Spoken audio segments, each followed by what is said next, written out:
안녕하세요. 김정필 목사입니다.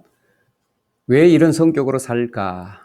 신앙과 성격 스토리를 풀어가 보겠습니다. 제1부 성격 너 뭐니? 부분에서 첫 번째 성격이란 내용을 보겠습니다. 오늘 세 번째인데요. 성격이란 동기체계이다, 캐릭터이다. 이 부분을 좀 보겠습니다. 성격은 동기체계인데요. 빙산을 보면 눈에 보이는 부분이 있고 밑에 가라앉혀서 지탱하고 있는 부분이 있습니다. 보이는 부분은 행동, 그리고 보이지 않는 부분이 어떤 체계에 해당되겠죠. 동기란 어떤 일이나 행동을 일으키게 하거나 마음을 먹게 하는 원인이나 계기를 말합니다. 즉 사람의 성격에는 그런 성격 체계 그리고 그런 행동을 하게 되는 어떤 원인이나 계기가 있다는 것이죠. 기본적으로 사람은 하나님의 형상으로 창조되었기 때문에 하나님의 형상으로서의 어떤 재능들, 기능들, 어떤 기질들이 있을 것이고 죄와 사망 아래에 있는 사람들이기 때문에 생존 본능과 관련하여 이게 성격이 형성이 되죠. 행동을 일으키는 동기들을 보게 되면 가장 기본적으로 감정 지식이 행동에 크게 영향을 주죠. 이게 인격적 영향력이죠. 그리고 메슬로가 얘기를 했습니다. 욕구 5단계가 사람에게 있더라. 생존 욕구, 그리고 안전, 소속, 존경, 자아실현 욕구. 존경 욕구에서는 사랑받고 싶은 욕구, 인정받고 싶은 욕구가 있겠죠.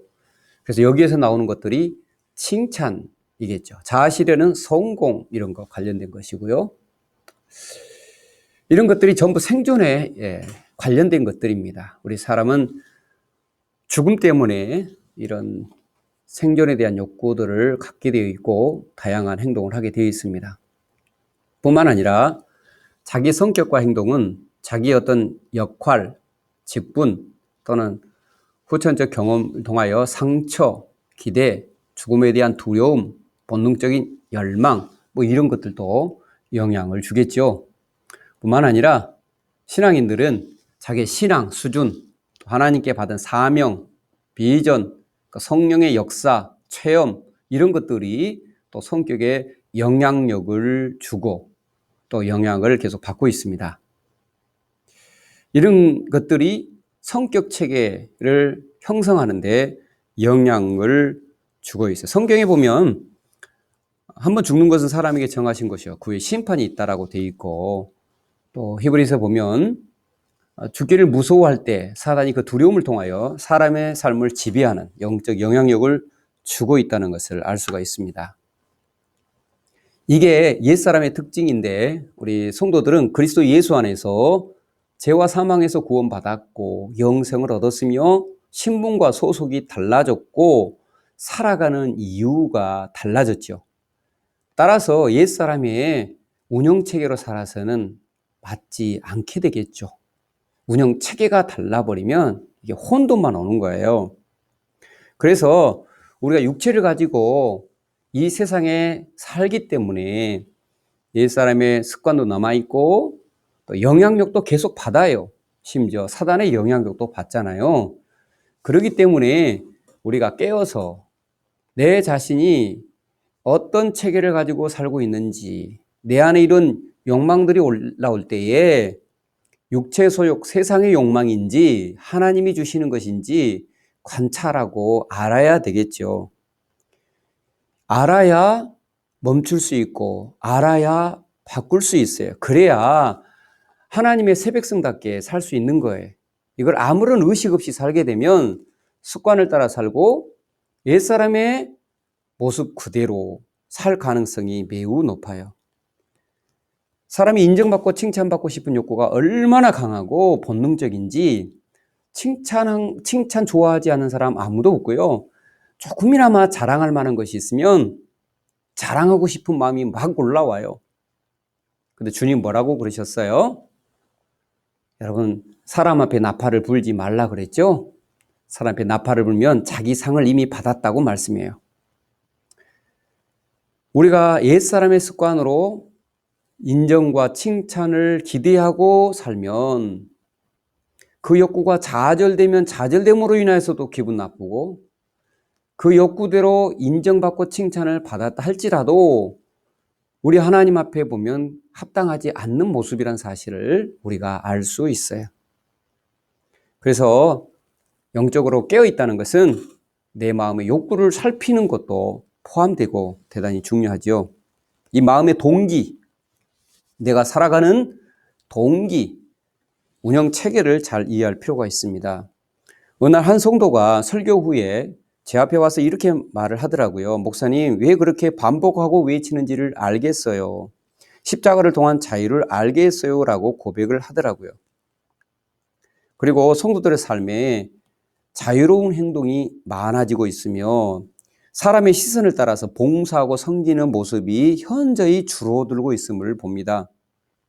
사람에게 잘 보이게 한 동기를 버리고 하나님의 영광을 기대하며 섬기면 자유롭고 행복하고요, 평화가 가득해지죠. 어느 날 주일 감사헌금 봉투에는 이런 내용도 있었어요.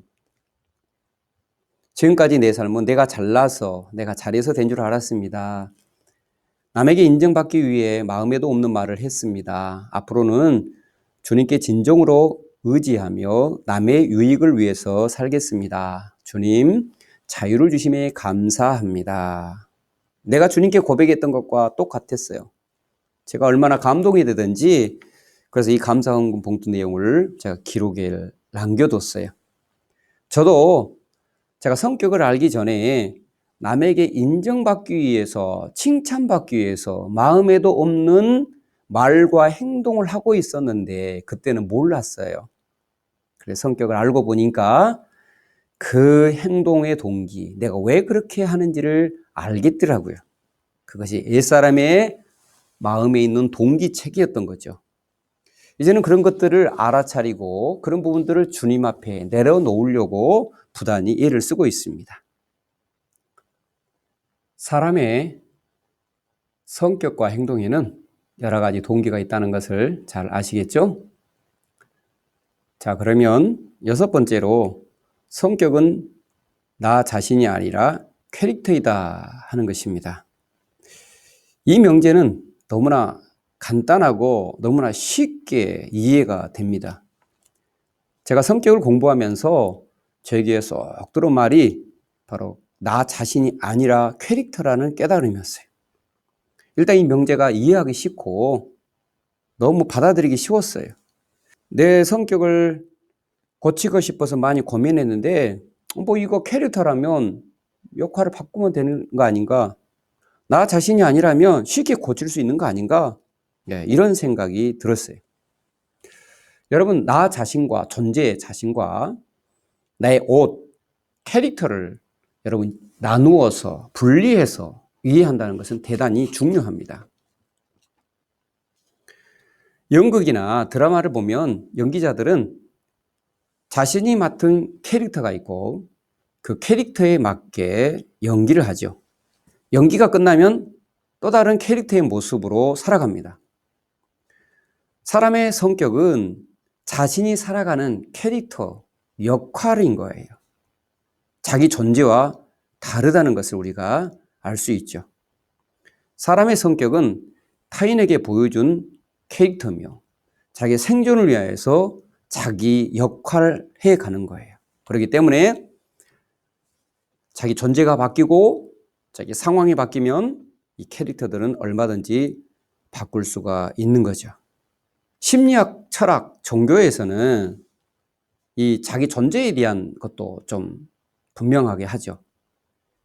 영이 진짜 나예요. 하나님이 창조하실 때에도 코에 생기를 불어넣으셔서, 즉 하나님의 영을 불어넣으심으로 영적 존재, 살아있는 영적 존재가 되게 하셨죠. 사람의 존재는 영입니다. 그리고 영이 혼, 마음을 가지고 육체를 도구로 해서 사랑하죠. 철학과 심리학도 이 영을 참나라고 이렇게 표현을 합니다. 성경에 보면 예수님이 운명하실 때 영이 떠납니다.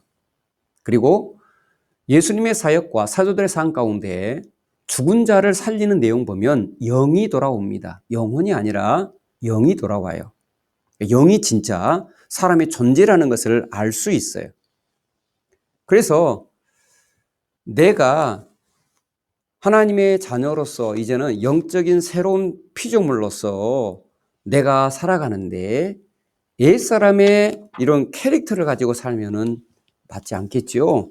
그래서 하나님은 계속해서 버리라. 옛사람의 옷을 벗어버리라. 옛사람의 행동을 벗어버려라. 캐릭터를 바꾸어라. 이렇게 말씀하시는 것이죠. 여러분 어떻습니까? 성격이란 이와 같이 자기 인생을 끌고 가고 자기 인생의 열매를 맺게 하는 거예요. 그래서 우리 그리스도인들은 내 성격은 어떻고 버려야 할 모습은 무엇이고 또 그리스도인으로서 새로운 피조물로서 버려야 할 것, 또 새로운 성품으로 변화될 것은 무엇인지 알아야 되고 알아야 바꿀 수가 있고 그래야 주님을 의지할 수가 있고 우리는 주님의 도우심 없이는 이것을 벗어날 수 없고 바꿀 수 없는 그런 존재라는 것을 알 수가 있습니다. 사랑하는 성도 여러분, 여러분은 왜 그렇게 살고 계신가요? 여러분은 어떤 모습으로 살고 계신가요? 여러분, 예수님 안에서 우리는 새로운 피조물이며 우리는 하나님의 자녀입니다. 그래서 우리들은 하나님의 자녀답게 새로운 운영 체계를 우리 안에 익히고 그 새로운 운영 체계로 살아야 하나님의 자녀답고 그리고 세상이 우리를 볼 때에 변화된 모습 그리고 하나님의 모습을 볼 수 있습니다. 그 변화된 모습으로 우리가 살아야 하나님의 영광을 추구할 수 있고 주님의 지체로서 우리가 살게 됩니다. 그런 은혜가 저와 여러분 우리 그리스도인들에게 있기를 주의 이름으로 축복합니다. 샬롬.